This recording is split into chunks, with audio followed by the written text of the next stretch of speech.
everywhere I look, I feel your heartbeat. Majestic mountains high, in every drop of rain. All of this just shows me how much you love me. I am amazed by your beauty and your bounty. I am amazed by your constant care for me. I am amazed by your beauty and your bounty. I am amazed by your endless grace for me.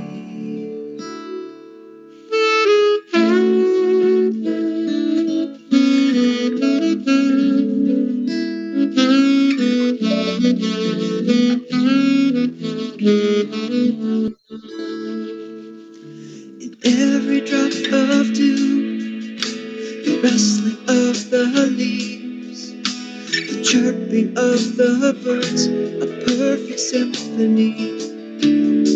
Smell of the flowers, the richness of the soil, the sweetness of the fruit that satisfies.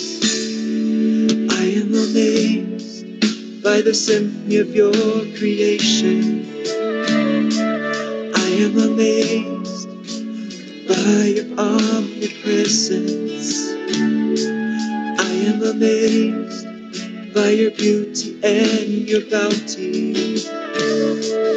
I am amazed by your endless grace for me.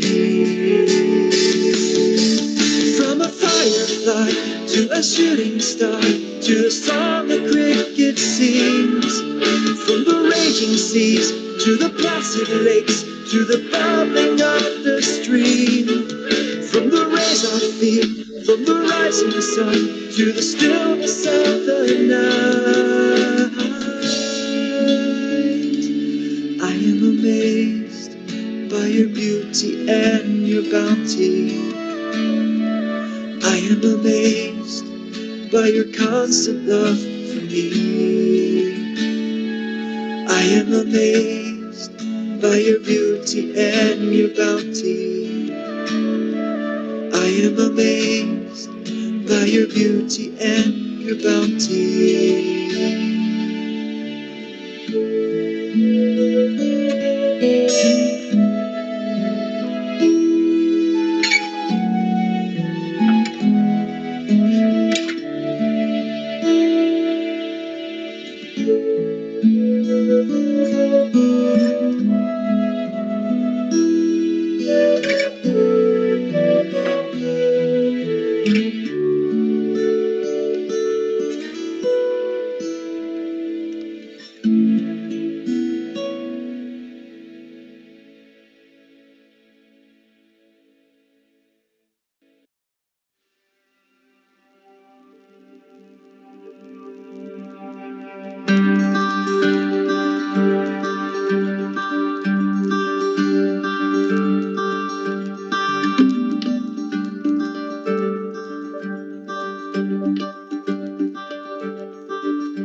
Hello. Good morning. We are very happy to start the uh, episode for everyone today. This is Stories for a Better Normal, which is a series of conversations on stories about our coping with the pandemic and other threats like climate. And it was started in May at the start of the pandemic. We are happy to have guests today who will join us in ensuring that we transition from the plastic scourge that we are suffering today. Um, Deputy Speaker Lauren Legarda is still delivering her speech at the National Research Council of the Philippines, whose 87th anniversary it is today. So um, we are happy to open it for her, and she will join us promptly. Um, we would like to introduce the first speaker who will give us the first presentation regarding single-use plastics. May we welcome, um, sorry, uh, sorry, I don't know how to pronounce Jamiko Jamlang, or is it Hamiko Hamlang? Uh, Founder and managing director of the Bamboo Company.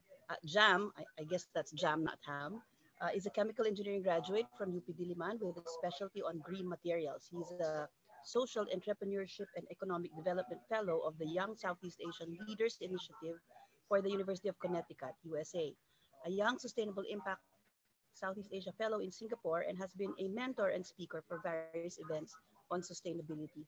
Um, we have other guests who we will introduce later, but I think we can start already with the first presentation. Jam? Hello, good morning.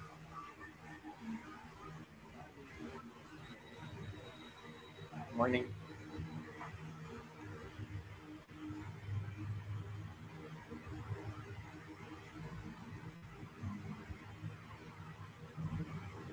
Okay.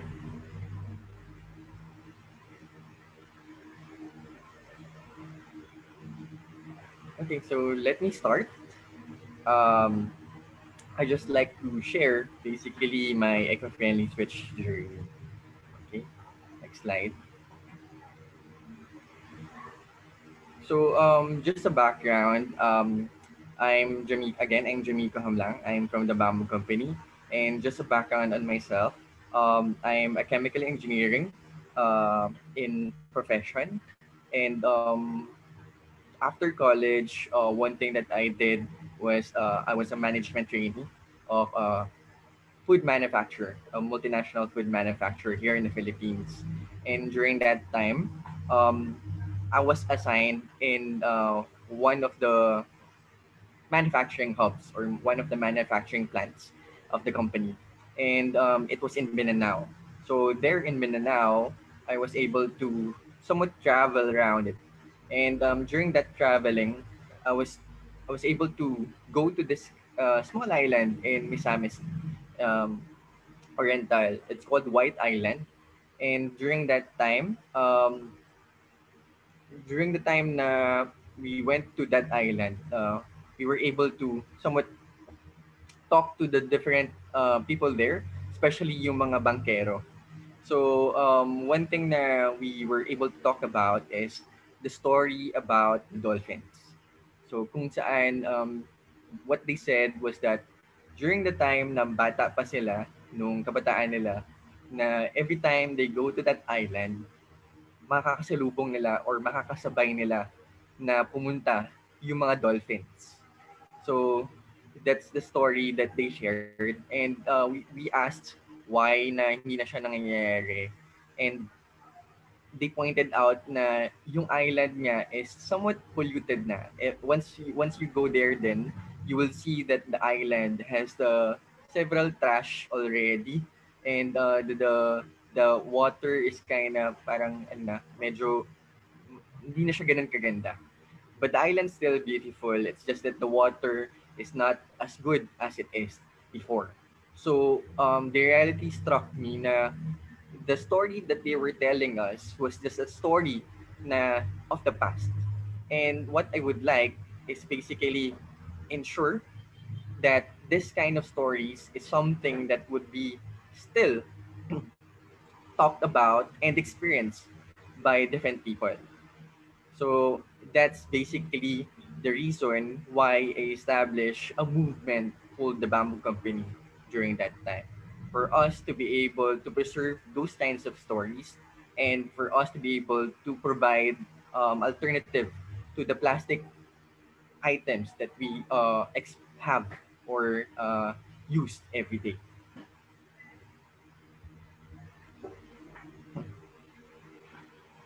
So next slide. So basically this one. So from that story, we we deal with other environmental issues. That's why we have this four global challenges and four aims. Where right now kasi we're experiencing that there's 8 million tons of plastic that's being thrown out every year, and it's a complex issue where also several hectares are being lost, and because of it there's climate change that's happening, and 3.3 million is 3.3 millimeter of water is rising every year. So um, given this, it creates this complex and destructive cycle of poverty that affects the Filipino. So medyo this destructive cycle creates that kind of impact to the environment. That's why what we would like to have is that we are looking for alternative solution for plastic items that also combats deforestation while mitigating climate change and providing livelihood. And that's bamboo. So it's a material that could decompose easily. It's something that could be harvested sustainably since given na bamboo could grow in just 3 to 5 years time and could also accepts or gets carbon from the atmosphere to help out on climate change and while providing livelihood opportunities for our fellow Filipinos. So basically, that's how good bamboo is. That's why it is also the reason why we have focused ourselves in these kinds of material. Next slide, please. So just to share to you about the current plastic model that is affecting us, where it basically it goes far to the raw material source, where it comes from oil na dinidig deeper dun sa earth natin and is being produced. So currently there's 1.7 billion na plastic pollution costs that's affecting us. And this is being affected to what we call here in the Philippines the sachet economy. Given that the most of the Filipinos are there's still some Filipinos in poverty, and right now given the pandemic nga nagkaroon pa ng increase in terms of the unemployment rate. So they could only choose this kinds of alternative na more cheaper and affordable for their budget. So this sachet economy drives the cycle that creates um, plastic pollution, where right now we are being tagged as a Philippines as a third largest plastic polluter in the world. So as you could see, there's this different cycles that we need to ensure and we need to connect together. Now we need first to decrease the usage of plastics from the onset na produce sila, and because we have already produced some of it, we need also to ensure na we have these programs in terms of recycling, in terms of waste management to ensure that these plastics won't affect the marine resources in the environment as a whole. So basically, this cycle is what we are trying to look at and what we are trying to create solutions along the way. Next slide, please. So why do we need to do it now? Why do we need to do the eco-friendly switch now? Is because we need to preserve our current resources. Our current resources is limited, and our population is increasing. So we need to preserve these limited resources that we have, And also, to be fair for the future generation, we need to make sure that the stories that we are telling as of this day to our children is something that we could also still tell to the future generations na sabihin natin, we are going to Bora, it's a good place to be. That story is something that the future generation could still experience. And basically, it's our moral obligation as a human being, as one of the most intelligent, supposedly, species in the whole world. It's our moral obligation to preserve the environment, to protect it, and ensure that it's something that would last long and that could be experienced by the future generation of not just humans, but also of different animals across the globe. So basically, it's really our moral obligation. Next slide. So right now, we have different ranges. So basically, we offer different bamboo products so that we could do the eco-friendly switch to our everyday lifestyle. So we have different products that ranges from lifestyle, personal care, business solution, and everything. And as of today, we have around 50 plus products, and hopefully soon we could cover an entire ecosystem of bamboo products where our mission and vision is that we could replace all plastic items with this kinds of material, and you could see bamboo everywhere, and make sure that this kind of product is something that could sustainably impact us for our future. Next slide. So again, we are imagining a picture made of bamboo, basically from everything that you could see, because what we would like is we would envision a simple system where everything, almost everything that you can see around us is bamboo. Because through this, we could sustainably impact the people and the planet. So thank you.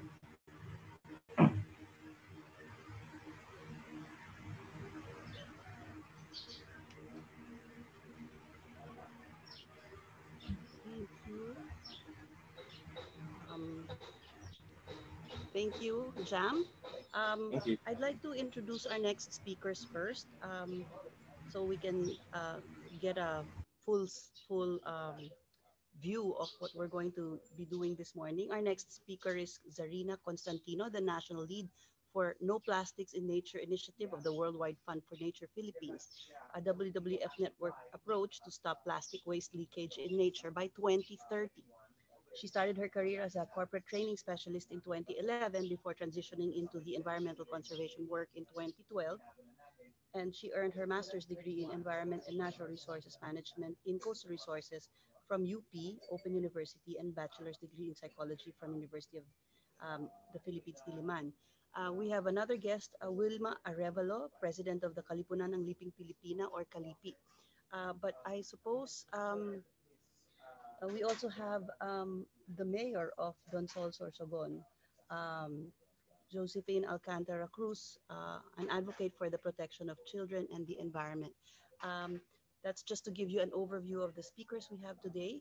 Uh, Deputy Speaker Legarda is going to be joining us soon. She has ended her speech at the National Research Council of the Philippines. Um, but there are a few questions here for Jam. Um, the first question is, uh, ang specialty mo ay green materials. Please tell us more about it and what pushed you to look for eco-friendly alternatives and uh, what was the trigger for you that made Uh, you start the bamboo company? Um, okay. Basically, the trigger was first guilt, because I work supposedly for one of the multinational here in the Philippines that produces what was one of the top producer of plastic sachets. So that's one. And second is my vision. I mean, the one that I told earlier, that there's this story that we would like to preserve. the stories of people um, experiencing the environment. We would like that kind of story. Now we could preserve it and still something that could experience by the future generation, Filipinos and people around the world. Do you have a prioritization of products? Yung mas essential muna when you manufacture? I'm sure there are like decorations and things like that, but do you have a prioritization of manufacturing? Sorry po, medyo mahina lang yung I'm sorry, do sound. you have a prioritization in your manufacturing? There are non-essential products that can be made of bamboo. Just wondering Ah, if you have a prioritization of manufacturing products. okay. So well, in the past, our priority is more on the um, personal care, because like for example, we started producing first the bamboo toothbrush. So the reason why we started that one, that's really the first product that we have produced. It was because our mindset was that every time you'll be using bamboo toothbrush or the toothbrush itself, you'll be facing a mirror. And by doing that kind of activity, you're like reflecting every now and then, reflecting what is your impact to the environment, what is that something that you're doing for the people in the planet, and what you could still do along the way. So that's the first products, and as of now we're already transitioning to the alternative, like for example for business solutions, we are producing already this what we call bamboo paper honeycomb wrap. So it's like an alternative to bubble wraps. So this plastic, given na parang the e-commerce is booming, and there's given that e-commerce is booming, there's a lot of plastics that's also being produced. So right now we're trying to help out and provide an alternative solution for it, so that we could reduce the amount of plastics that's being generated across. Thank you very much, Jam. I'm sure we still have other things to talk about later, but Deputy Speaker Legarda has already joined us in the Zoom. DS Legarda.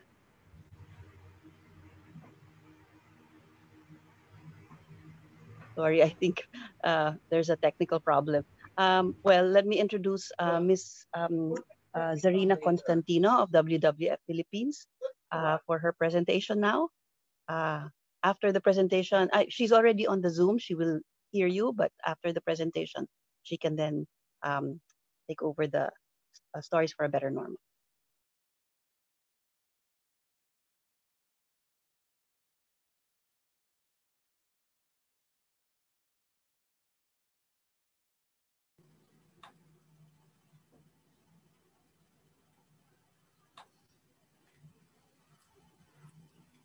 Hello, magandang umaga po sa ating lahat. Maraming salamat sa opportunity to present kung ano nga ba yung pinupush or ano yung programs or initiatives ni Worldwide Fund for Nature Philippines in terms of addressing the plastic pollution.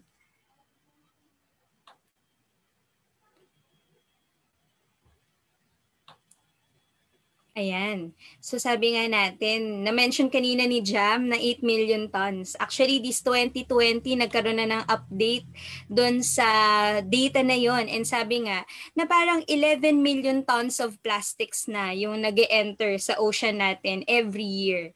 And kung walang mangyayari or ang isip lang natin, business as usual, hayaan na lang natin siya, ang estimation is pwede siyang mag-increase to 29 million tons. So imagine kung gaano kalaki yung increase niya by 2040 kapag nag-business as usual scenario tayo. So, sa sobrang laki nung sa global data na to, na-push si WWF na aralin ano naman sa Pilipinas. Kasi ayaw naman natin na laging sa labas yung nag-aaral kung ano yung estimation nung na-generate na plastics dito sa bansa. So si WWF, nag-commission siya ng study para alamin ano ba yung plastic consumption dito sa Pilipinas and saan ba siya napupunta.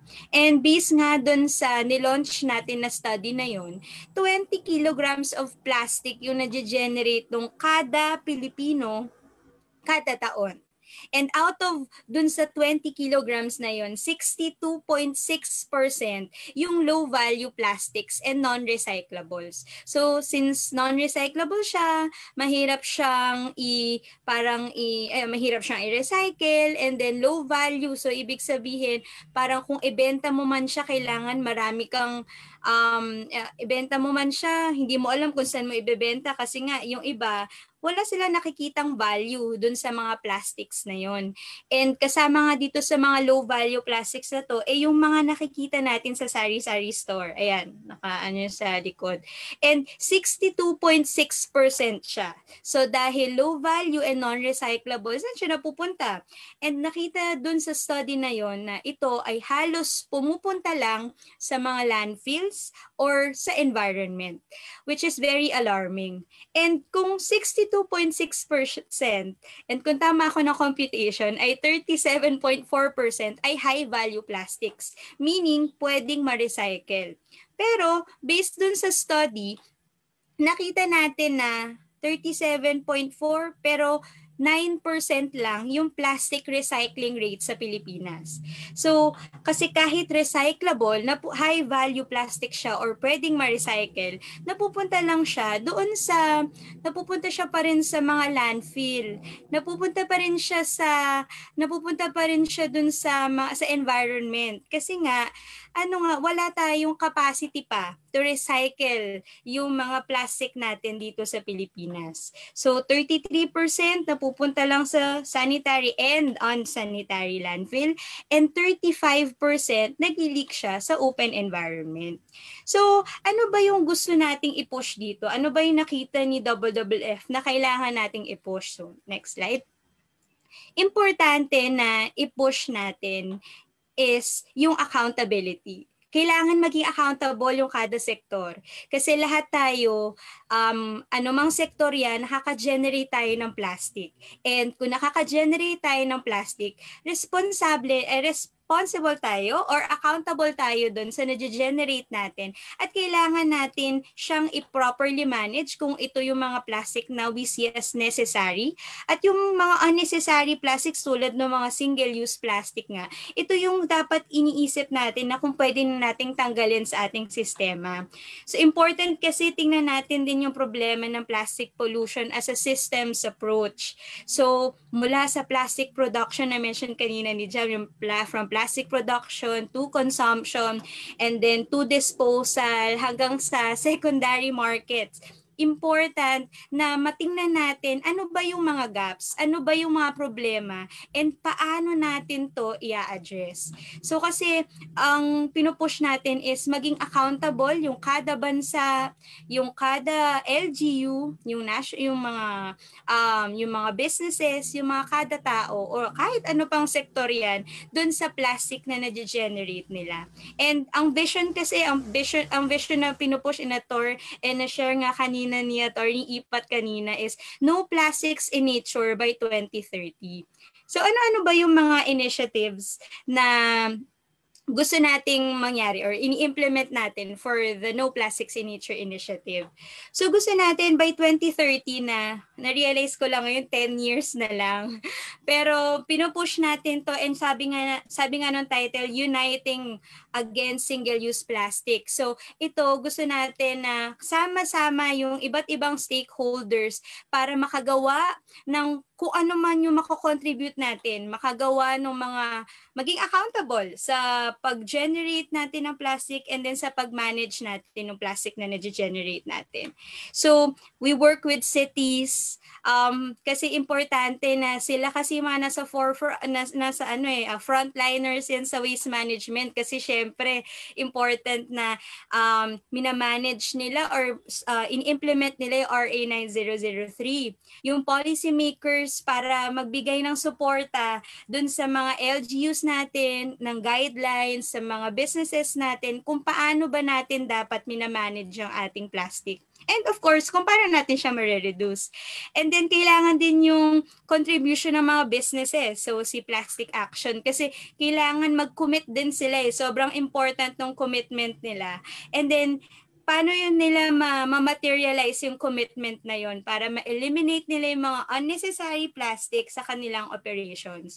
And then of course, syempre napaka-importante ng mga tao, ng mga communities. Kasi important na ito yung discussion na dapat hindi nawawala. Kasi sabi nga natin, nasa plastics crisis na tayo. Kailangan ito yung isang bagay na hindi natin tinatanggal sa mga usapan natin, mga conversations natin. So, ano ba yung mga pinupush natin? So, syempre, since we are working with stakeholders, importante na magplano tayo with stakeholders.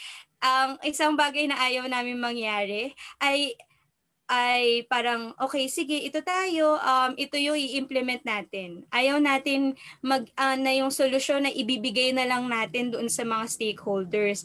Ang gusto natin ay makapagplano, manggaling din yung solusyon at makasama natin sila sa pagpaplano ng ano ba yung dapat gawin para ma-address natin yung plastic pollution sa kanilang mga sector. So, importante na merong involvement yung mga stakeholder.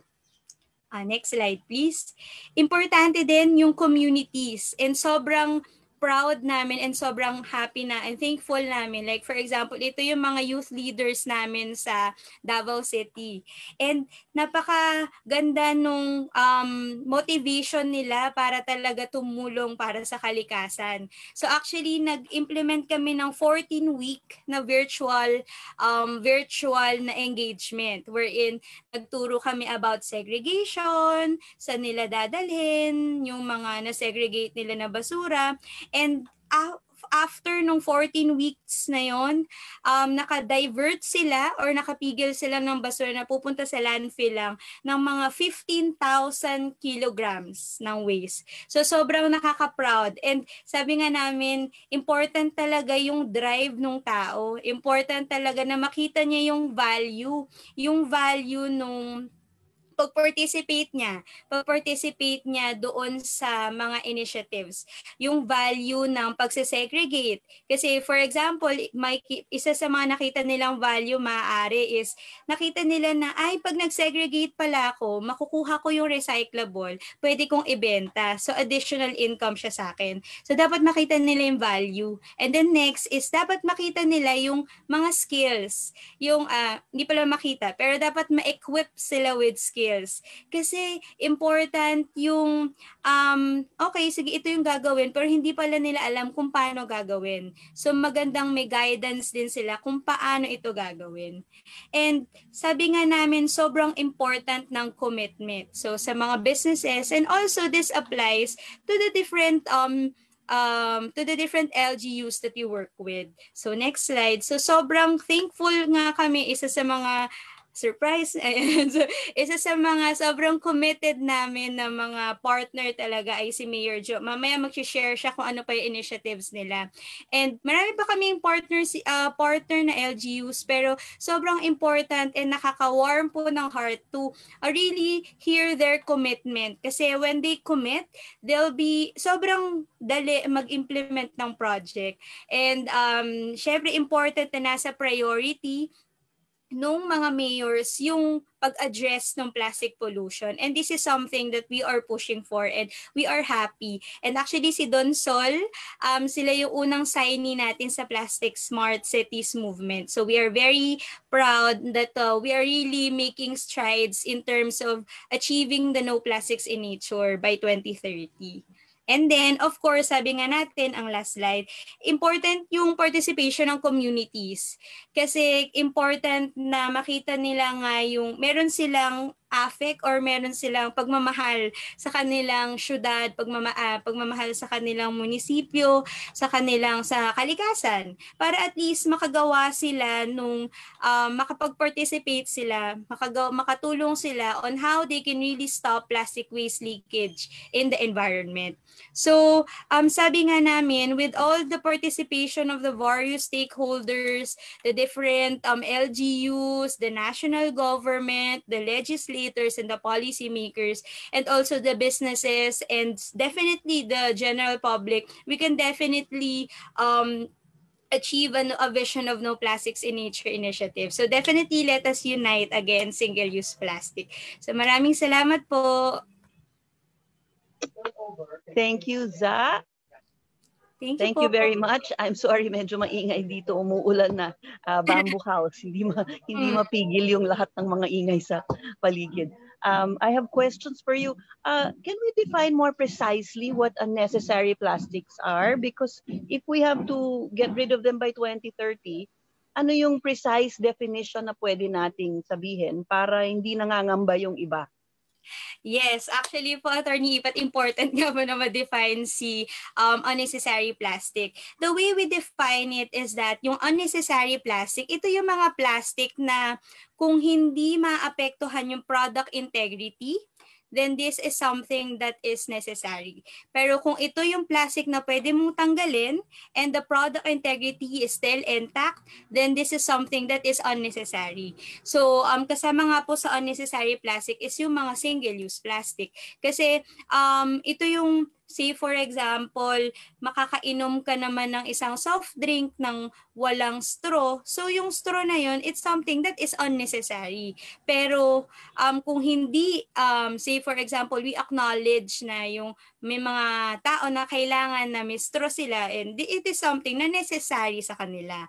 So, it's really case-to-case basis, pero the way we define it is kung hindi siya important sa pag-preserve ng product integrity, then this is something, pag di siya important, then this is something that is unnecessary.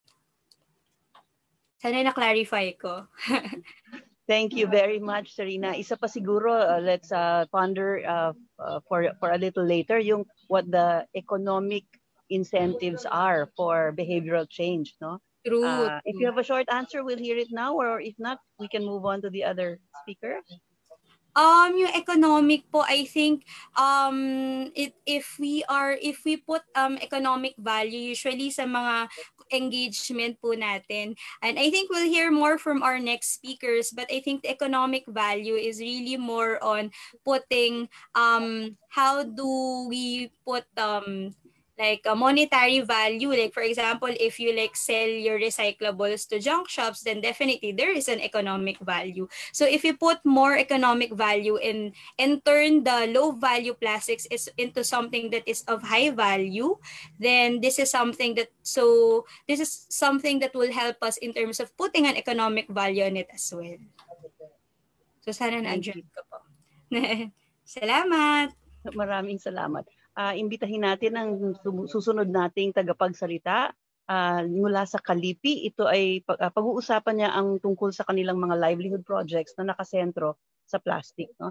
Si Wilma Arevalo, presidente ng Kalipunan ng Liping Pilipina, isang women's organization na may 260 members operating in 28 barangay sa Donsol, Sorsogon. No? Susundan siya ng mayor ng Donsol mismo. So magandang may partnership. So without further ado, can we hear from Wilma? Yes, ma'am. Good morning. Naririnig niyo po ba ako? Hello? Pwede na ako mag-start, ma'am? Yes po, pwede na po. Okay. Siguro para sa akin, ma'am, way back 2013, no, yung climate change, doon lang ako talaga nag-focus talaga na ma-advocate ko siya bilang isang women's. Kasi as a simple women, sabi ko nga, as a simple mother, sabi ko, anong magagawa ako simple lang naman ako. Wala akong kakayahan, sabi ko. Pero from the start, sabi ko, start muna sa family ko. Sabi ko, anong dapat kong gawin? Tapos, start noon sa house ko. Sinegregate ko lahat ng mga basura ko. Nakikita ng mga kaibigan ko na yung lahat ng waste ko sa kitchen, nilalagay ko sa pot para maging pataba. Ay, pwede ka pala ngayang maging advocate ng women, sabi ng isang bisita ko. Sabi ko, oo. Hanggang sa mag-start na noon na nag-join ako sa women's organization sa barangay muna namin, sabi ko, naging massive na rin ang contribute namin bilang isang simpleng may bahay. sabi ko hindi lang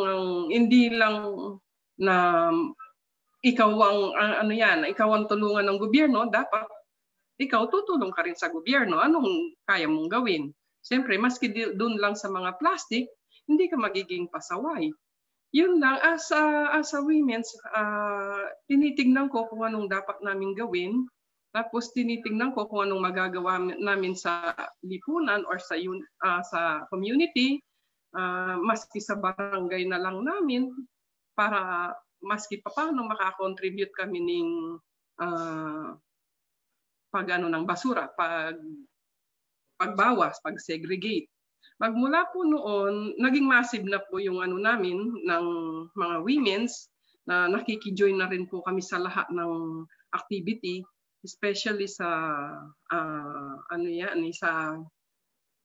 sa solid waste, sa clean and green program ng barangay, ng LGU. Tumutulong po kami sa lahat ng advocacy ninda, ang information dissemination campaign nila.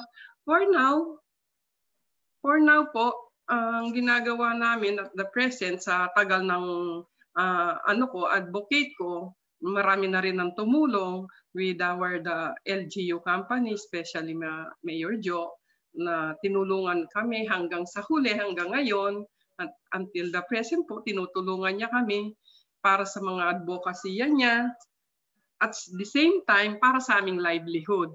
Sa ngayon po, may livelihood kaming ginagawa, yung present, yun na po yung Entry Pinay, na registered siya sa LGU Donsol.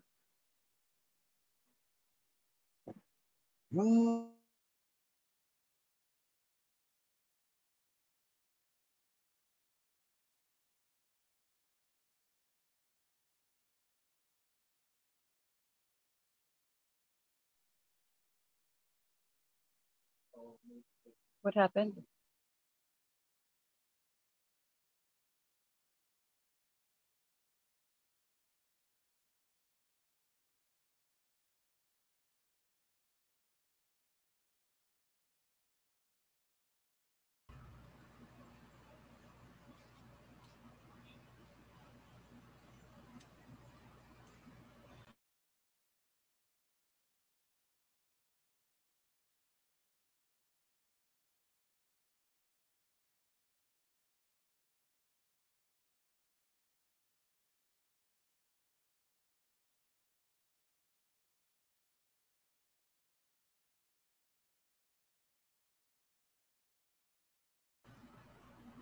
Hello?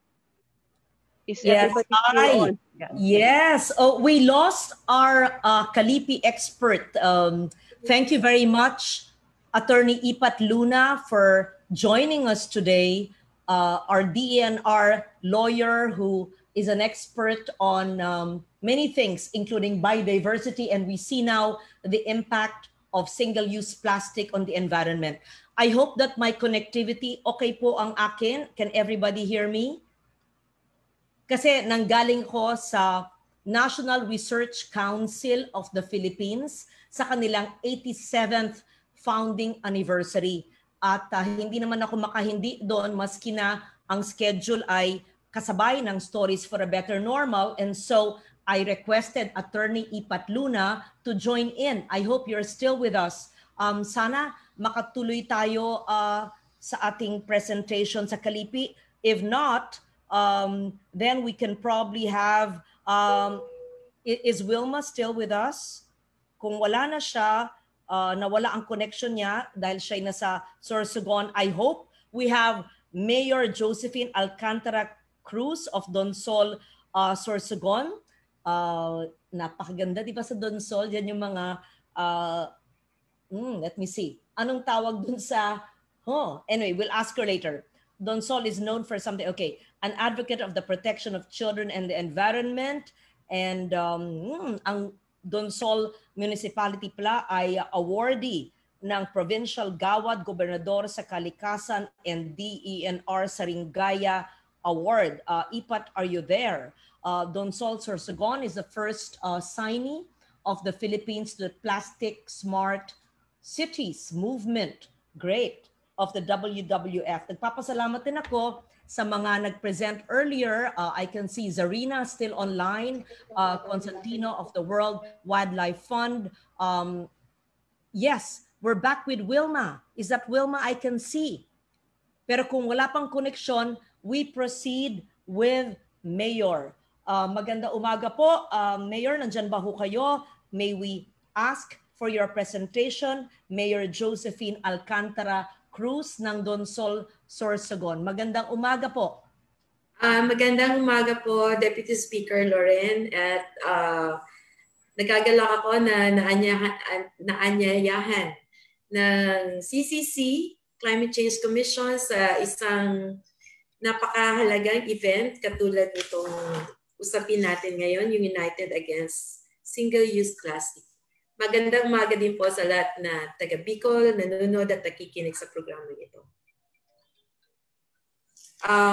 For my presentation, allow me to share with you our own version of story against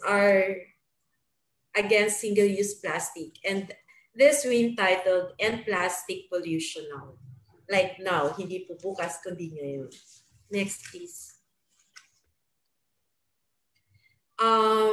This story is about our own version of plastic pollution sa mata ng mga taga-Donsol. Next. Next. Next slide, please. Dito po sa Donsol, kung may isang inspirasyon na kukuha ang bawat tao, ang bawat Donsoleño, sa pag-preserve namin, sa pagprotekta ng environment, it is because of the presence of wildlife. Yung aming mga alaga na ngayon ay alam na alam at sikat na sikat sa buong mundo. Isa na po dito, next slide please. Isa na po dito, syempre, ang aming whale shark na tinagurian or most commonly known as butanding. Ito po ang isang regalo ng kalikasan sa mga taga-Donsol na kung saan nakilala ang Donsol at nagkaroon ng lugar sa globo, sa buong mundo. At ito po sa ngayon, sa dami ng whale shark sa buong mundo, doon po base sa photo tagging ng WWF, mahigit 700 individual whale sharks po ay nakita dito sa Donsol.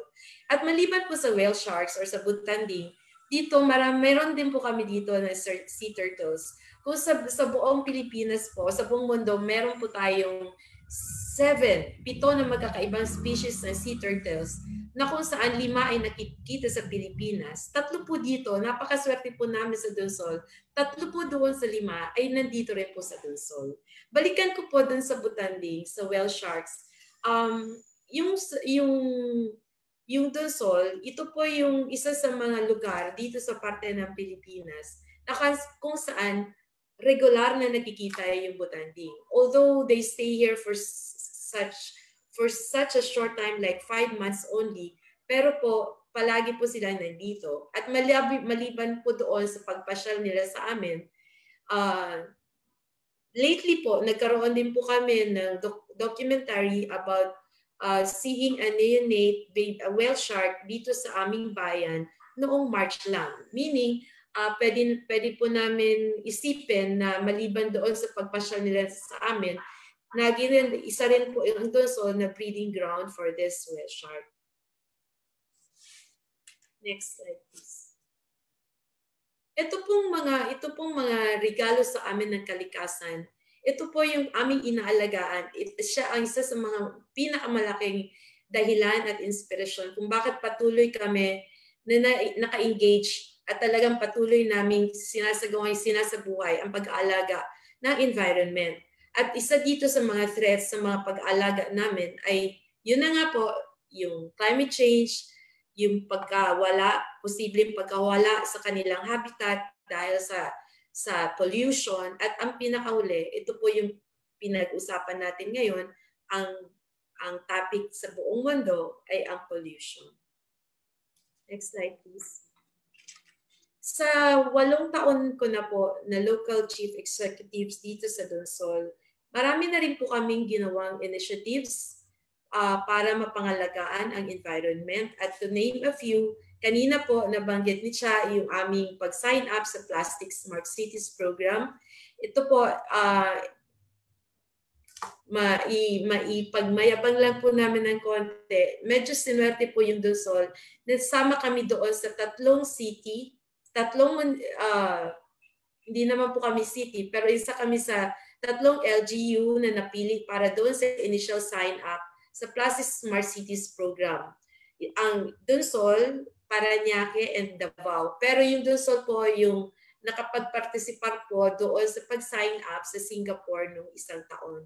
Dito po sa Plastic Smart Cities, ang pinakamaganda po dito ay nadagdagan po yung dahilan namin para mas lalo magpursige para i-meet yung aming adikain na sana by 2030, 30 years from now, totally wala na pong plastic dito sa aming lugar. Isa rin po sa initiative namin ay yung itinatawag namin na Boti Bottles, the Plastic Reform. Ito po ay inilunsad noong April 2017 during the Earth Day of that year, wherein this officially launched our program for no single-use plastic. Dito po, ginawa namin po itong big deal at dahil 63% of the population of Donsol are millennials, ang ginawa po namin paglulunsad ay gumawa po kami mga activities na kung saan ang target market ay yung mga kabataan, yung mga millennials, kabataan, mga bata, at yung mga talagang mga batang-bata pa. Dito po gumawa kami ng concert, ng Zumba, at within the program, dito po namin ipinasok ang aming plastic reform program. Dito po nagsimula ang lahat-lahat na aming advokasya para ma-zero ang single-use plastic sa aming bayan. Another advocacy is this is in collaboration with my business group, the Donsol Chamber of Commerce Inc., na kung saan tinulungan po nila kami mag-implementar ng isa sa aming ordinansa sa Solid Waste Management Plan as management program. At itong DCCI po ay naglunsad ng Goodbye Plastic, Hello Basket, na kung saan nagbibigay po sila ng insentibo doon sa mga mamimili na gagamit ng bayong at hindi nagagamit ng plastic. At yung sunod pa po na isa po na inisyatibo pa rin po dito sa Donsol ay yung patuloy na public awareness na ginagawa namin sa halos lahat ng activity ng LGU. Dito po, nabanggit ito kanina ng presidente ng Kalipi, si Manay Wilma Arevalo, na kung saan isa sila sa mga regular na nagpapartisipar sa lahat ng aming programa, sa mga cleanup programs at kung ano-ano pa po. Isa pa po sa plastic reduction initiative na meron po dito sa bayan ay siyempre po hindi kailangan po namin, hindi sapat na gagawa kami ng programa. Dapat isipin namin sa bawat programa na ginagawa na ito ay ma-legislate para mas lalo namin masustain, hindi lang po ngayon, hindi lang po habang ako nakaupo, kundi lalong-lalo na po doon sa susunod na henerasyon, sa susunod pang mga administrasyon. Kaya dito po, sinaman din po namin ito at kinover po namin ito ng mga ordinansa. One is that one that we had crafted noong 2017 yung sa Solid Waste Management Ordinance. At ang pangalawa, the following year, we crafted the expansion of this no single-use plastic na kung saan isinama na rin po namin yung alam na po natin na yung common po na tawagin natin na styrofoam at yung mga plastic packaging na kung saan binabawal na rin po namin siyang gamitin sa aming dito sa aming bayan, lalo-lalo na po doon sa mga pagkain at lahat-lahat na.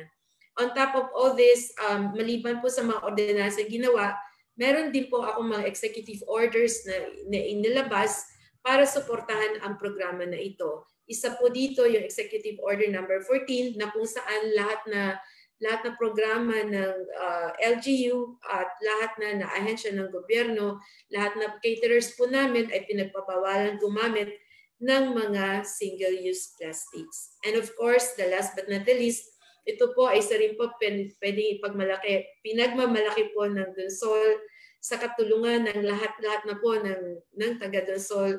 Yung Donsol po ang unang-una na LGU na kung saan aprubahan ng DNR Central ang aming 10-year solid waste management plan na kung saan nakapaloob yung mga short at long-term programs namin patungkol sa environment para hindi na tuluyang mapasok ang aming bayan ng mga plastic pollutions, hindi lang sa environment, sa waterways, pero lalong-lalo na ang aming karagatan.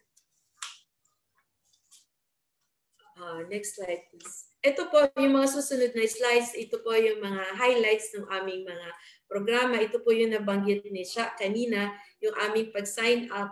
Isa po ako maswerte na nasama doon sa launching ng Plastic Smart City sa Singapore na kung saan 3 po kami mayor ng 3 iba-ibang bansa na nag-sign up dito para tuluyan. Sabi ko nga doon sa event na ito, doon sa maiksing mensahe ko, sabi ko sana kahit ang Donsol years back, maybe 2 decades ago, kung i-google niyo po ang Donsol, makikita niyo po doon siguro pages of definition defining Donsol as that sleepy town in the south of Luzon. At sabi ko doon sa mensahe ko sa Singapore, sana gaano man kaliit ang Donsol sa mapa ng Pilipinas, sa mapa ng mundo, kung kami ay pagbibigyan pagkakataon na makasali dito sa Plastic Smart City at patuloy namin gagawin ang aming ginagawa ngayon ng mga inisyatibo, siguro ang aming mga inisyatibo ngayon ay hindi lang po makakatulong sa aming bayan, kundi sa bansa at eventually sa mundo. Sa ngayon po kasi, dahil doon sa initiatives na ginawa namin in the last 3 years, magmula noon na ilunsad namin ang plastic reform programs noong 2017, ang amin pong residual waste dati po ay 8.23 tons per day. Ngayon po ay nasa 6.45 tons per day na lang po. A reduction of 22%. Kaya kanina po medyo naano ko ng konti kasi sa report ni Sha, sabi niya ang plastic waste ay based on their number, based on their data, it is like 20 kilos per Filipino per year. Pero po, base po sa actual namin na wax dito po sa Donsol, parang times 3 po kami. Nasa 70 kilos per Donsoleño per year po ang aming record. Dahil siguro ang Donsol, as being a provincial and a rural area, isa po kami dun sa nakapaloob sa tinatawag na sa shea economy. Marami pong basura dito. Siguro nakakontribute din ang bayan namin ay isa sa mga tourism destination na kung saan marami din po kami dito mga stakeholders na kung saan yun din po mga resorts at lahat na dati po na ganun din pong ginagamit. Daming plastic ginagamit. Pero sana ngayon dito po sa mga initiatives na ginawa namin, from a high of 70 kilos per Donsoleño per day, ngayon po ay nasa 50 plus na lang. So bumaba na po siya, pero syempre po katulad ng commitment namin sa Plastic Smart Cities, sana mas mapababa pa namin to and sana by 2030 talaga mas zero na po siya. So ngayon sa mga susunod po namin na initiative, marami pong tumutulong. Napakaliki pong tulong sa Donsol yung aming partnership with several NGOs and several POs, plus people organizations like Kalipi, NGOs like WWF, Lamave, at lahat-lahat na po, na patuloy po silang tumutulong sa aming mga programa, hindi lang sa pangkalikasan, kundi sa lahat-lahat na. At ito po, na-appreciate po ng bawat isa sa aming bayan, kaya po hindi po ako personal na nahirapan na i-engage ang aming community, yung Donsol Chamber of Commerce, yung grupo po ito ng mga businessmen. Yung aming Mastukan po, ito po ay grupo na naman ng mga stall owners, mga small business entrepreneurs. Yung amin pong mga barangays, yung women's group katulad ng Kalipi, at marami pa po sila. At ito po, itong mga initiative po namin, nung pinagsama-sama na nga, ito na po yung resulta. Medyo naka 22% na po kami improvement on the address of plastic pollution, and we continue to aim. We're not looking at 2030 as the end goal of our plastic reform program. In fact, based on our projection, if we continue to do our program consistently, sustainably, we are looking at another 5 years to zero in our goal.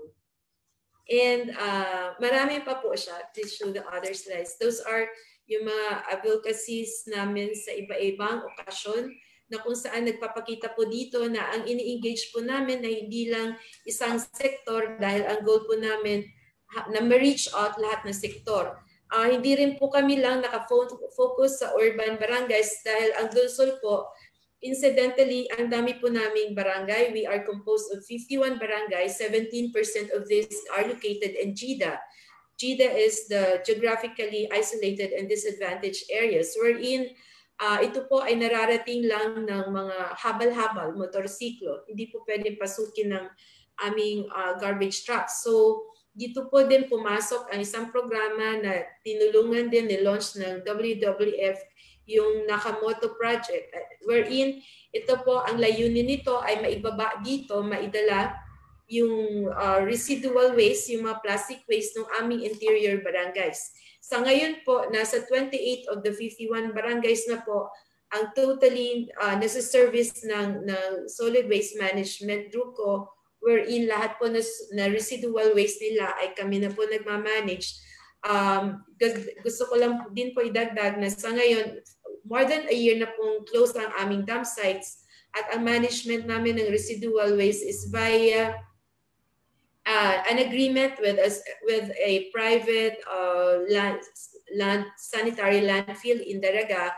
Doon po namin dinadala yung yung residual waste namin, at yung biodegradable naman po ay ginagamit namin na fillers dito sa dinidevelop namin na sanitary landfill sa aming bayan sa ngayon. Yan din po. At marami pa po ongoing programs sa ngayon, pero patuloy. Next slide please. Pero ang patuloy po nagiging challenge sa amin, syempre po, next slide po. Next slide. Next. Ito po yung mga programa ng Kalipi. Ito po yung sa Boti Battles na binabanggit ko kanina.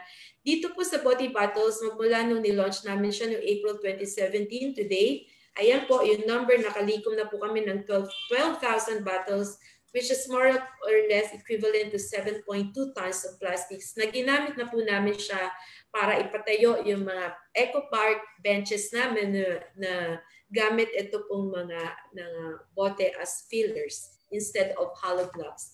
Ito po ang pinaka-konsepto ng programa na ito. Pinapalit po namin yan sa mga kababayan namin for every 10 bottles of filled with residual waste. Pinapalit po namin siya ng iba-ibang packages like the Chinuevo package, back to school package, laundry package, at iba-iba. Every quarter po, iniiba-iba namin yan. Some incentives that we want to give each one of them to encourage them to continue to support our shout out for no plastics in Luzon. And next slide, please. Yan. Next po. Ito yung mga sample po ng mga bayong na pinamimigay ng Luzon Chamber of Commerce as prices, incentive prices doon po sa mga nakalikom na ng points doon sa mga namimili sa aming market na hindi gumagamit ng plastic. Yan. Marami po siya. This program po is also in collaboration with our local painters. Lahat po na bayong na yan ay ginawa dito sa Donsol, painted by our local artists. So ayan po, tulong-tulong po talaga lahat nag-effort para sa advokasya na ito. Next po. Next. Yan po, iba-ibang okasyon, iba-ibang sektor ang tumutulong dito. Next slide. Ito naman po yung sample ng aming mga ordinances na kung saan ang Ang pinakalayunin ay masustain namin ang aming mga programa na ginagawa ngayon ay maipasa siya sa susunod na administrasyon at henerasyon. Yan. Next slide, please. Ito po yung Go Green Catering sa aming mga LGU activities. Next slide. This is our approved 10-year solid waste management plan. So sa ngayon po, syempre, next slide please. Ito pa rin po ang priorities dito sa aming bayan.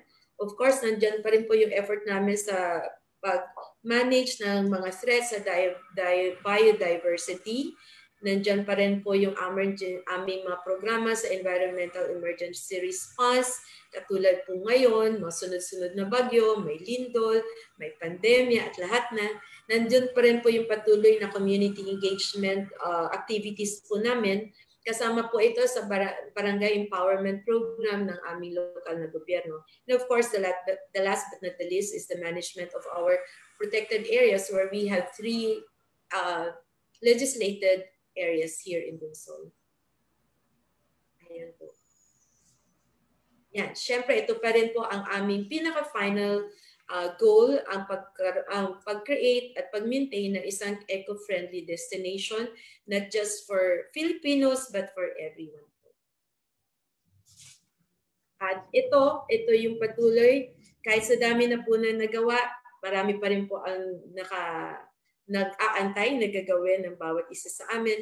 At ito yung patuloy na challenge sa amin sa araw-araw, hindi lang po sa akin, kundi sa bawat isa dito sa amin, na kung paano namin ma-encourage at paano namin maisa sa puso, hindi lang po sa mga taga-Donsol, kundi yung dadaan dito, yung mapapadaan, pupunta, paano namin patuloy na ma-encourage sa puso nila yung ang pagiging magkaroon ng eco-conscious sa araw-araw, hindi lang po sa bayan, siguro simula po sa aming sarili, sa bahay, at sa lahat. Yun lang po at maraming pong salamat.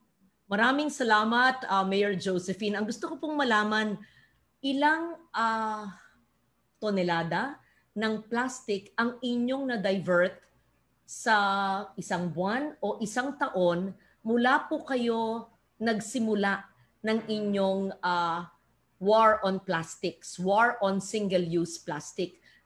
Meron kayong binanggit na lumiit nga ang tonelada at nagagamit nyo yung mga plastic sa mga was it upuan o shed, at ito ba'y isang livelihood ng LGU o isang pribadong sektor po ang gumagawa ng mga produkto mula sa plastic? So una po, nasusukat ba ho natin kung ilan ang na-divert na plastic para kayo ay maari natin i-link sa ibang mga municipality kung kaya ng Donsol, hindi naman kayo syudad, hindi naman malaki ira nyo, pero nagkukusa kayo ng inyong initiative sa inyong municipal ordinances, maganda po yun. So, nasukat ba ho natin kung ilang tonelada ang diversion rate po natin?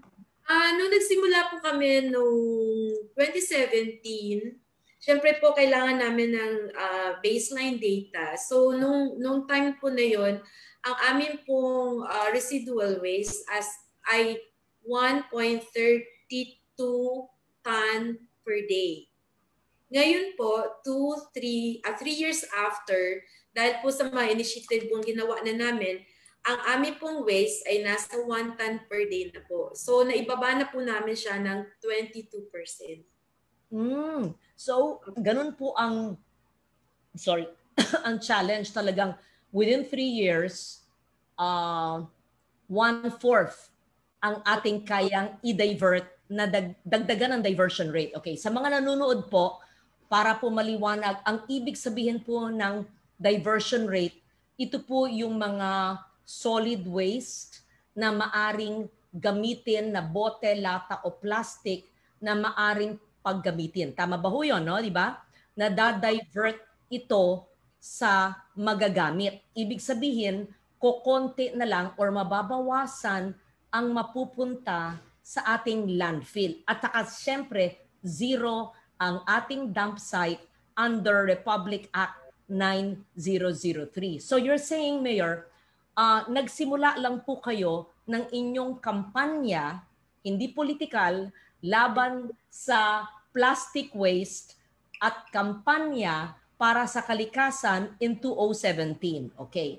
Ang 2020, tanggalin na natin ang 2020 kasi talagang malaki ang hamon dyan sa paggamit ng mask, sa mga PPE, kung hindi pa na-ingrain sa tao mula 2017, 18, 19 ay maaring. So, in a span of less than 3 years, ay ang dating napupunta sa landfill na 22%, sa aking pagkaintindi sa inyo, ay na-divert nilo, nagamit nyo into recyclables. Tama ba ho, Mayor? Opo. Tama po yun. Okay. Ilang taon pa ho ang kailangan nyo para masabi nyo 100% ay ma-divert natin at wala nang pupunta sa landfill? Or ako ba'y nakatira ang utak ko sa paraiso at habang may nilalang sa mundo ay hindi kayang mangyari ito sa isang municipality? Base po doon sa 10-year solid waste management plan namin, ang target po namin doon from 2019, last year when it was approved, binibigyan po namin ng aming sarili ng 7 taon para ma-zero po ito. Tapos yung remaining 3 years is more on sustainability program na po kami.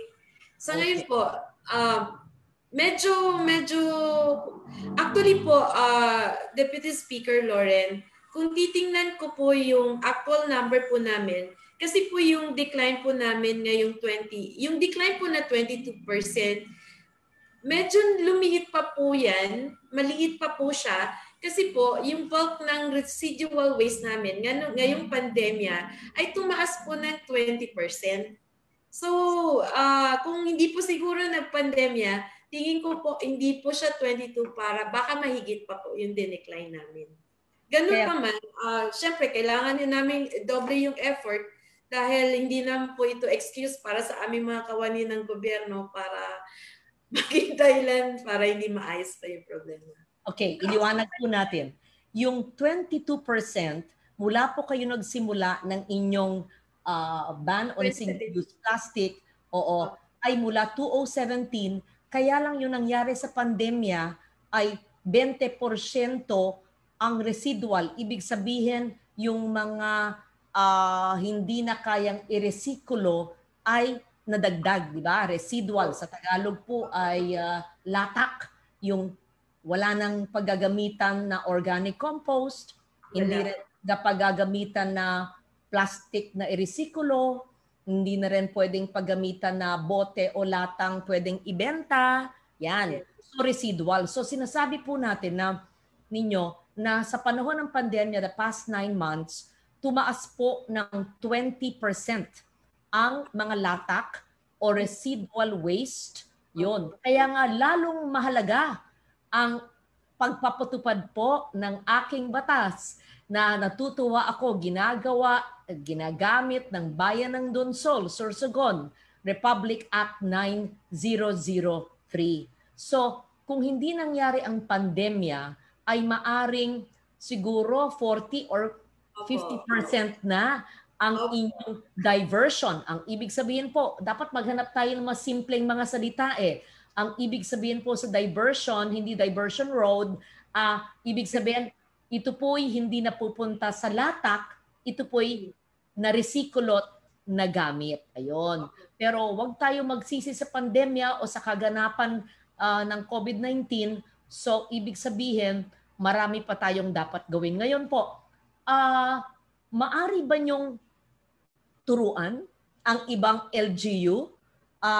Kung kaya ninyo, syempre kakayanin ng iba. So hindi lang po yan mga local ordinances, kundi mga programa din para masaya ang tao at makita nila ang pakinabang. Di ba? Kamukha yung mga magaganda yung mga bayong. Ang ganda-ganda. Meron din kami yan sa Antique. Tapos pinupinturahan. Yan po ang kapalit, sabi nyo, ng mga plastic bottles na binibigay sa MRF. Tama ba ho? Yung mga bayong po, ito po ay ginagamit na insentibo doon sa mga namimili sa palengke na nakalikom ng points na namimili na hindi gumagamit ng plastic. Okay. Pagpunta po sa palengke at walang dalang plastic bag, kung anong eco bag o anong meron silang points. At Opo. ito ang premyo po sa mga points. Opo. Meron ba tayong parusa o penalty sa nagpupunta sa grocery, sa drugstore, sa palengke na merong plastic bag or nagtitinda na nagbibigay ng plastic bag? Pinagbabawal ba natin? Bibiling kangkong, bibiling talbos ng sayote kamote, bibiling isda, ilalagay sa plastic bag o pinagbawal na baho ninyo ang paggamit sa pagbenta sa palengke po, paggamit ng plastic bag? Ang dito po, ang pinagbabawal po namin base doon sa Ordinance number 173 ay ang paggamit ng packaging bag at ng styrofoam. Yun po. Okay.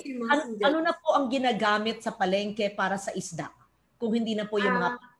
Madalas po nagdadala na po sila ng lalagyan ngayon. So yung mga namimili, nagdadala na. So nakakatuwa, you change their way of life, their mindset. Kung walang dala, magbibigay po yung tindera ng isda ng lalagyan. Pero hindi po plastic, ganun ba ho yun? Tama po Deputy Speaker Loren. Dahil po, sa ngayon po talagang bantay sarado, tutok po, pati po yung aking mga pulis araw-araw nasa palengke para bantayan yung mga ito. Tapos ang ginagawa, yung programa din naman po na ito, dahil ito ay nilunsad ng Doso Chamber of Commerce, lahat po na negosyante ay membro doon. So sila po mismo ang nagpapatupad sa sarili nilang negosyo ng ordinansa po na ito. Okay. Ano pong naging epekto nito sa mga kanal, esteros, ilog, lawa mula 2017? Nabawasan ba ho ang baha o sakuna dulot ng pagbaban ng single-use plastic? Siyempre yung ulan, bagyo, hindi natin matigil. Pero yung epekto po pagdaloy po ng tubig na dating mga binabahang lugar kung meron man o sa ating ilog, ito pa'y gumanda. Nakikita ba ang talagang diferensya po nung binan ninyo ang plastic na ito? Nakita po namin ang agad-agad na pagbabago doon po sa mga ilog na dito sa loob ng bayan. Lalo-lalo na po doon sa creek katabi ng palengke. Mas lalo pang kumonte. Tapos ang ginagawa pa po namin para mas lalo po talagang magkaroon ng sense of ownership ang aming mga nandito sa bayan, meron din po kaming regular clean-up drives sa rivers, sa kalsada, every third Saturday. So sila po naglilinis. So alam nila kung gaano kahirap maglinis ng ilog. Kaya sila na rin po tumutulong para hindi na madagdagan yung pagtapon ng basura doon sa mga nabanggit. Although po yung sa ibang parte ng kalikasan, meron din po kasi dito sa Donsol, 2 malaking ilog. Pero yung pagbaha naman po doon ay hindi namin masyado kontrolado dahil kami po yung parang pinaka-end ng ilog na ito that connects us from other provinces. Pero ang dito, kita po namin talaga agad yung epekto at yung tulong. Pag ang inyong ilog ay downstream kayo, konektado galing sa ibang probinsya, kawawa naman, hindi nyo kontrolado. Pero kaya nyo makontrol, Mayor. Pwede kayong makipag-ugnayan sa iba't ibang mayor kung saan yung upstream, downstream ng inyong ilog at magkaroon kayo ng samahan ng mga mayor na siyang magpapatupad ng ating Republic Act 9003. Aasahan ko po kayo, Mayor. Ako'y natutuwa sa mga local chief executives, elected and appointed officials na nag-recognize ng kahalagahan ng ating mga batas gaya ng Ecological Solid Waste Management Law. At meron tayong dinadraft, si Attorney Ipat kasama natin kanina, ng isang bill na extended producer's responsibility. Ibig sabihin, yung mga gumagawa ng mga bagay ay responsibilidad nila hanggang sa dulo pag nagamit na yung bagay. Yung kanilang responsibilidad sa kanilang mga production. Ayan. But we will get to that later. Pero ako'y nagagalak sa inyo and I hope you can share your experiences with other LGUs who wish to learn from you. We also, yes, Mayor. Anytime. Yes, thank you. Yes, as I said earlier, si Attorney Ipat Luna was the one who started the program. Nagpapasalamat ako kay Sarina Constantino ng World Wildlife Fund. I think before you came in, Mayor, ang Kalipi, si Miss Wilma, was online pero nawala ang internet niya. I think she is ready now. So I'd like to listen to Wilma of Kalipi if she is online now. Kung okay na po yung internet niya. Can we have her again? She's trying to connect. I would also like to thank Jamiko Jamlang, founder of the Bamboo Company. Hindi ko alam kung online pa siya, pero salamat sa iyong presentasyon. Ang bamboo ay available din sa Antique at meron kaming bamboo processing center na ginagawa sa University of Antique. Okay, Miss Wilma is online. Pareho ba kayo, Mayor, at si Wilma na sa Donsol? Yes, ma'am. Okay. Yes, ma'am. Parehas kami. Okay. Miss Wilma, papagpatuloy po nyo ang inyong presentation na naputol po kanina. Thank you. Thank you, Mayor. Thank you po. Thank you, Deputy Lauren. Thank you rin, Mayor, kasi halos lahat ata sinabi mo na. Pero dadagdagan ko na lang po. As a simple women, siyempre, sabi ko nga po, mag-start kami from our house. Yung mga waste management namin, yung waste segregation namin, continuous po bilang isang simple. Siyempre, kailangan ko rin turuan. Nung mangyari ang 2013, naging massive na yung campaign ko. Kaya lang sabi ko nga, solo ako. Siguro makita pa ko sa mga iba-ibang organization, iba-ibang agency, especially po sa mga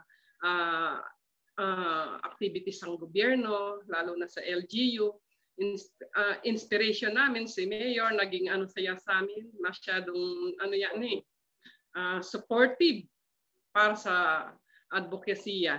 Lahat po ng advokasya niya ay 100% ng women sumusuporta. Sa ngayon po, sa dami ng mali po kasi yung membership namin kasi nasa sobrang 2,000 na kami. 28 barangays po kami. Ang active is 15, pero nasa 2,000 plus na po kami, 2,600 siguro yung members.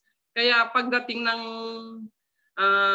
ganitong activity, lahat po kami tulong-tulong. Lahat po tinatawagan po, lahat po nagkakaisa kami sa advokasya tungkol sa climate change, mga clean and green program, especially sa mga barangay namin. Sabi ko nga, before lumabas tayo, kailangan sa house muna as a simple women.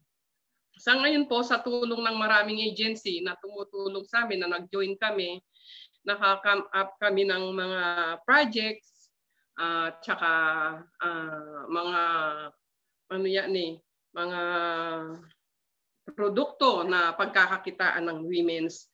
For now po, currently, tinulungan din kami ni WWF, tsaka ni LGU, na makagawa kami ng kakaibang proyekto na pakikinabangan ng kalikasan, pakikinabangan ng women's, magkaroon sila ng livelihood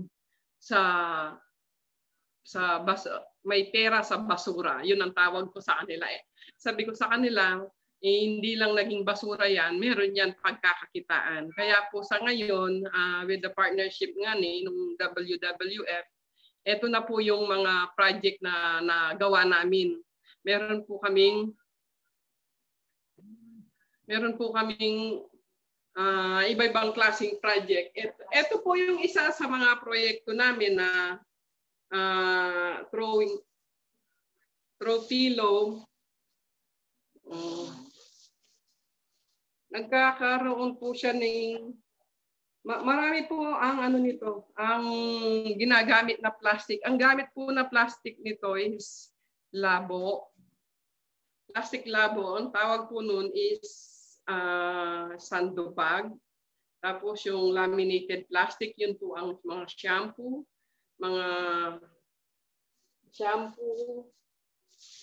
sabon, toothpaste, yung mga lahat po ng sachet na gawa ng mga mga businesses. Kung titignan niyo po, Sa laki niya, throw kilo, sa laki niya, ang kilos niya po ay 900 grams. Hagable din po siya. 900 grams po siya. Ito. Pero kung titignan nyo, unique ano po, design. Sea turtle po siya. Kasi para maiba naman kami, pag nakita mo po yung sea turtle, nagre-represent siya, nagawa siya sa dunsol. Kasi wala pa po ako nakikitang tropilo nagawa sa ibang ano, na ganito ang style. Ito po siya. Marami po kaming produkto na iba-ibang design na naka-incorporate po ang plastic.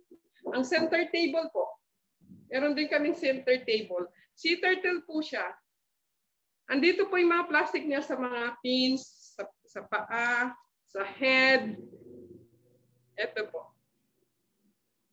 1/4 po ang laman nito na plastic na naka-incorporate sa center table. Meron din po kami yung nagre-represent ng neck pillow po. Ito po siya. Hagable, malambot. Gawa rin din po siya sa sandbag, styro. Mixed plastic po siya, net, at saka laminated. Tapos ang timbang niya po is 250 grams, 1/4 lang po. And small stop toys po, butanding stop toys. Ito po siya. 1/4 ang timbang niya. Gawa po siya sa mixed plastic, styro, labo, laminated plastic. Okay. Okay. Thank you very much, Miss Wilma. Ang mga kababaihan, ang mga miyembro ng Kalipi, ang siyang kumikita sa mga ginagawa niyong mga kabuhayan, hindi ba? Yes, ma'am. Kaya sila'y kumukolekta ng mga plastic na riniresikulo na ginagamit sa mga pinakita mo sa amin. Yes, itong inyong proyektong to sa mga nakaraang taon ay nag-involve na mga kababaihan ng Donsol o mga ibang bayan pa sa Sorsogon? Ma'am, Donsol pa lang po kasi bago pa lang siya. Okay. Tinatry namin siyang lumaki. At maliban sa mga pillows na pinakita nyo, ay maaari ning gawin mga silya, table, mga bench, at meron pang iba gumagawa ng mga bricks at iba't ibang mga bagay. And so ngayon na alam kong nandyan kayo, maaari kayong matulungan ng mga ahensya ng gobyerno gaya ng Department of Trade and Industry, yung shared services facilities, bibigyan ng equipment para makagamit ng plastic sa iba't ibang pamamaraan. So maganda yan. So my staff are online now. Meron dole pang kabuhayan for livelihood opportunities sa Kanayunan at meron mga equipment binibigay ang DTI SSF. So once again, I thank you, Kalipi, Ms. Wilma. I thank Sarina and the Bamboo Company also, and Mayor. It's 11:30. Nagsimula tayo on time. Salamat, Mayor Attorney Ipat Luna, sa inyong first 30 minutes na ginawa mo kanina. And I hope, and I just texted my staff, we will connect you with the capital town of Antique, Mayor Elmer Ontaran. Sana payag si Mayor Josephine Alcantara na tuturuan niya mag-mentoring ang Donsol Sorsogon sa San Jose, Antique. They know a lot and I give them many projects, pero ay kikita ko ang Donsol ay maraming ma-share sa ibang mga LGU. So thank you once again. Ipat, thank you for taking over the first 30 minutes dahil ako'y nagsasalita sa National Research Council of the Philippines. This is the Stories for a Better Normal, isang webinar na nagsimula sa gitna ng pandemic kasama ang Climate Change Commission, ang Climate Reality Philippines, ang Institute of Climate and Sustainable Cities, and the Mother Earth Foundation on all our climate and environmental laws, and focusing on everything that is good for the new norm and the better normal. Maraming salamat. Thank We you will very show much. now some pictures from my own life, and after the pictures, the art card of all the contacts ng ating guests and presenters today. As we say in Antique, durugin ka salamat, palangga ko kamo. Pero, syempre sa Bicol, iba ang goodbye ninyo. Thank you. Yes, Jos Mabalos. Thank you.